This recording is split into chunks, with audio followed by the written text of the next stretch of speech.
Meu nome é Camille e eu vou falar sobre a antracnose na mangueira junto com a minha colega Carla.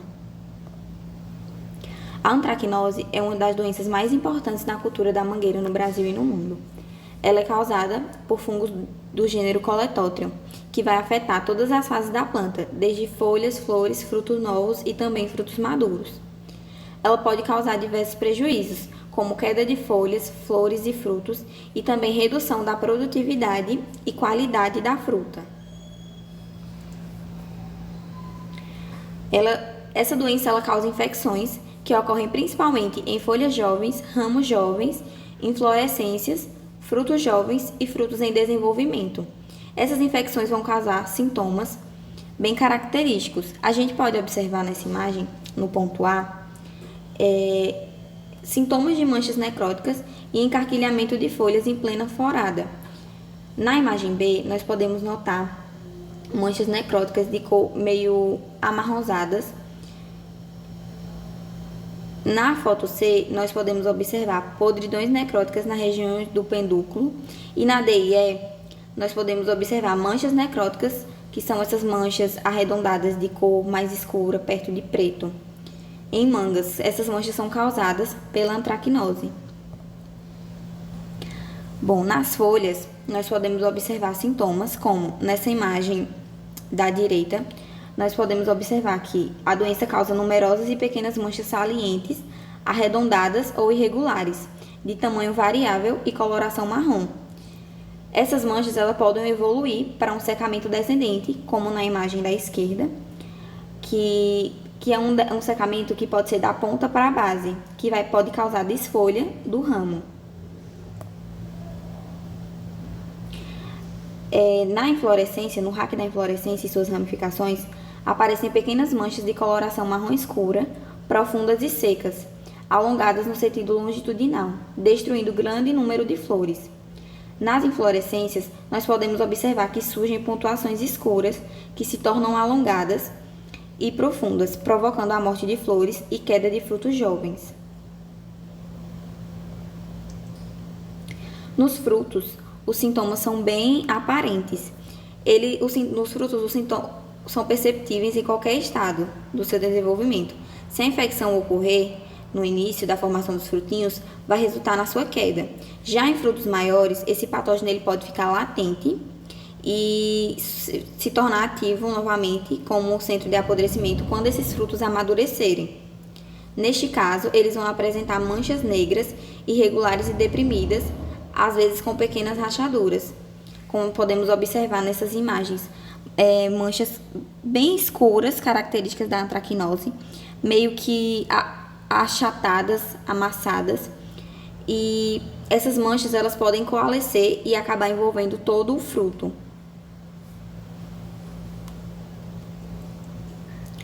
O fungo que causa antracnose, ele é chamado de Glomerella cingulata, que pertence à subdivisão Ascomicotina, cuja sua fase imperfeita corresponde à espécie Coletótrion goesporioides. Trata-se de um fungo da ordem Melanconiales, da família Melanconiaceae. Trata-se de um fungo polifágico que infecta várias espécies de vegetais. Ele possui reprodução tanto assexuada como sexuada.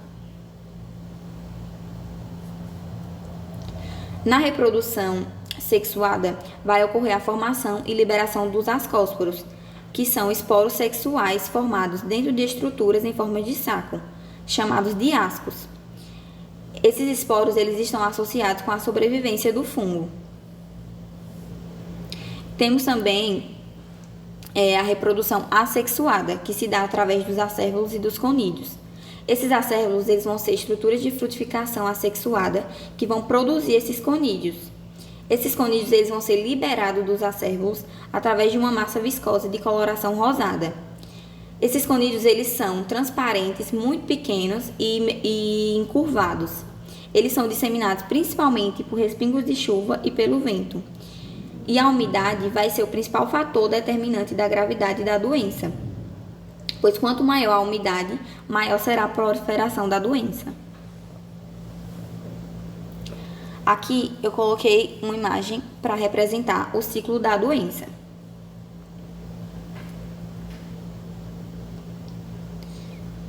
Inicialmente, nós temos a sobrevivência do fungo, que é o inóculo primário, que esse fungo ele vai sobreviver entre safras em restos de plantas, ramos doentes e também em frutos podres.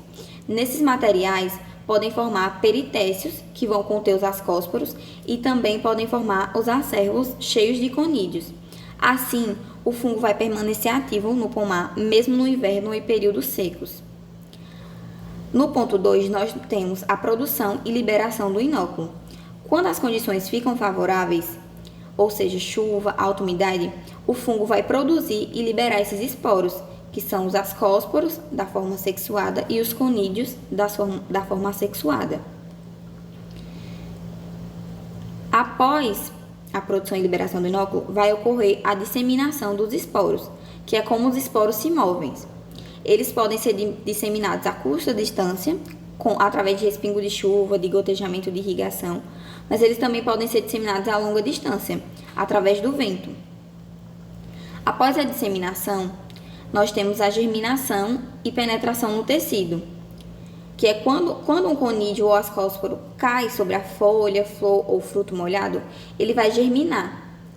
Após isso, o fungo vai formar estruturas de adesão e penetração e entra no tecido, muitas vezes sem ferimento prévio, mas a presença de ferimentos facilita muito a entrada. Bom, a penetração vai levar ao início da infecção. Com o início da infecção no tecido, vai ocorrer o desenvolvimento da infecção de sintomas, que são lesões que vão se formar e gerar mais conídeos. Após isso, nós temos a produção de um novo inóculo, que vai ser uma propagação secundária. Que nessas lesões ativas, o fungo vai formar acérvulos que vão liberar muitos conídeos. Esses conídeos serão espalhados e causarão infecções secundárias, rápidas durante a estação chuvosa, que é assim que a doença vai se intensificar no pomar. Após isso, ocorre o ponto 6, que é o retorno à sobrevivência, fechando o ciclo, onde parte do micélio e estruturas reprodutivas, acérvulos e peritécios, vão persistir nos ramos mortos, frutos caídos e restos culturais. No fim dessa estação, essas culturas garantem que o fungo persista até a próxima safra, onde o ciclo vai se repetir, quando houver condições favoráveis.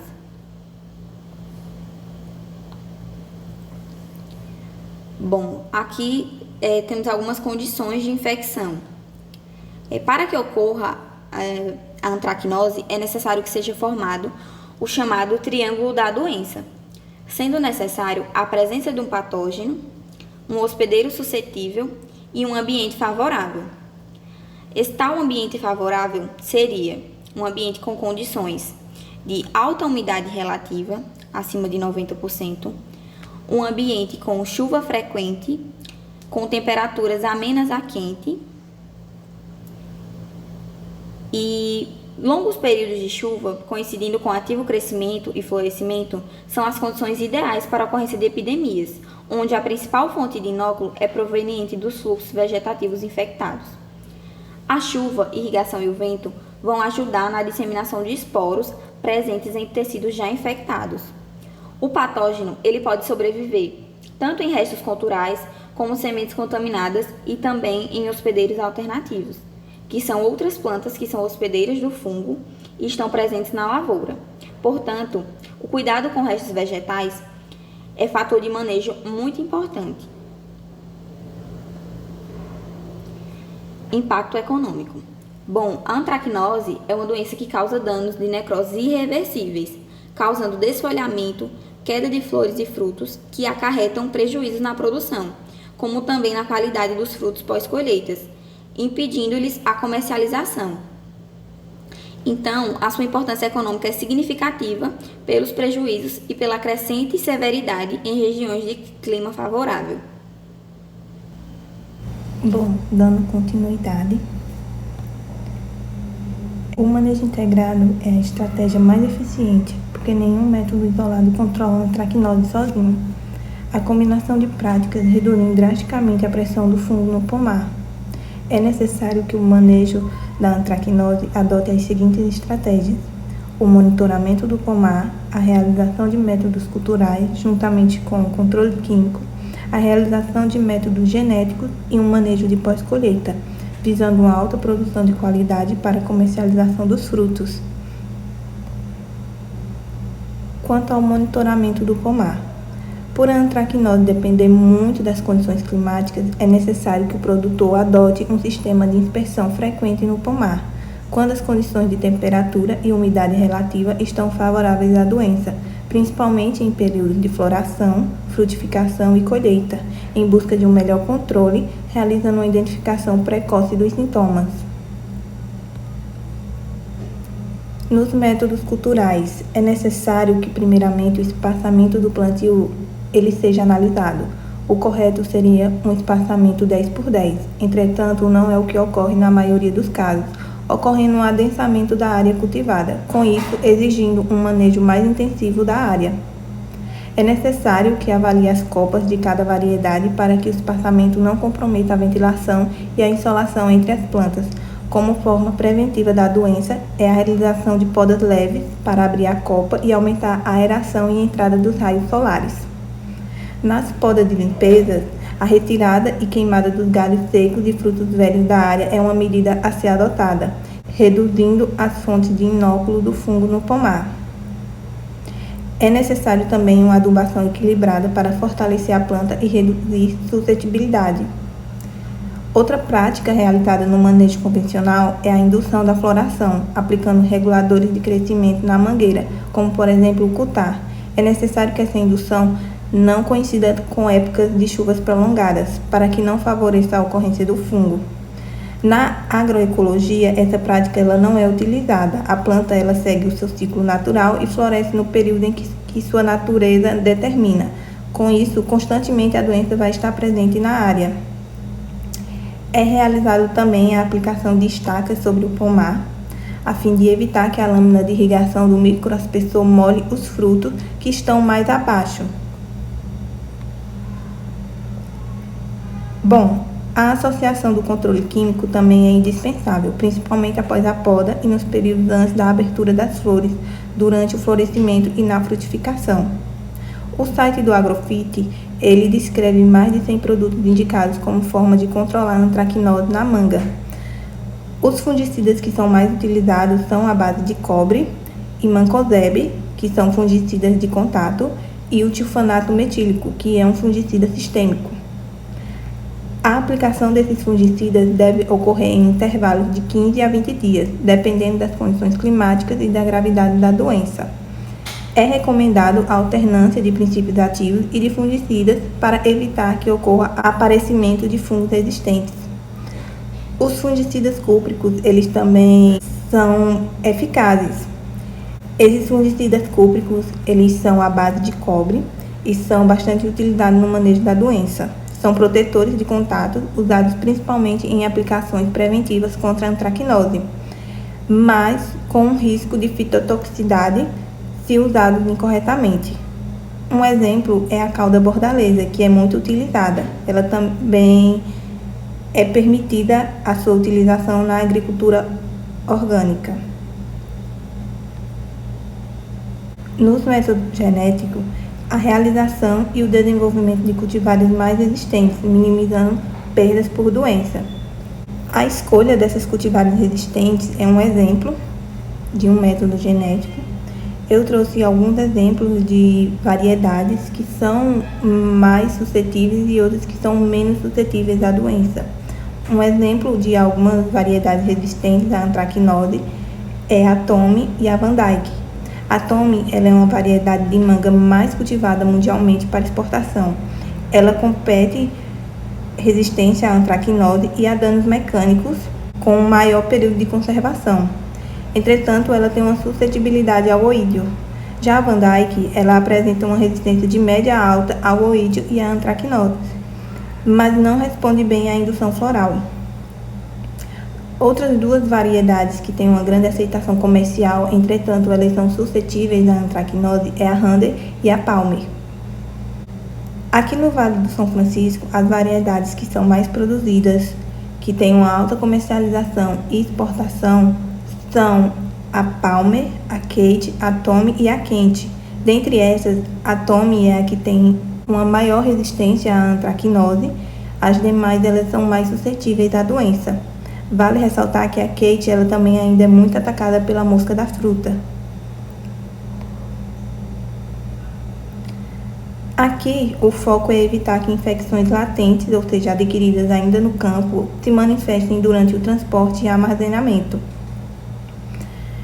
Dentre os tratamentos observados no pós-colheita, a imersão dos frutos em tanque de água quente a temperatura de 55 graus durante 5 minutos é bastante utilizada. Há também pomares que estão sujeitos à infestação. Adiciona-se ao tratamento térmico fungicidas, tais como o Proclorax e o tiabendazol. O fungicida Proclorax, ele foi proibido no Brasil pela Anvisa em 2016, então não é mais utilizado, apenas o tiabendazol. Outro tratamento que também pode ser utilizado é o tratamento hidrotérmico quarentenário para a mosca da fruta.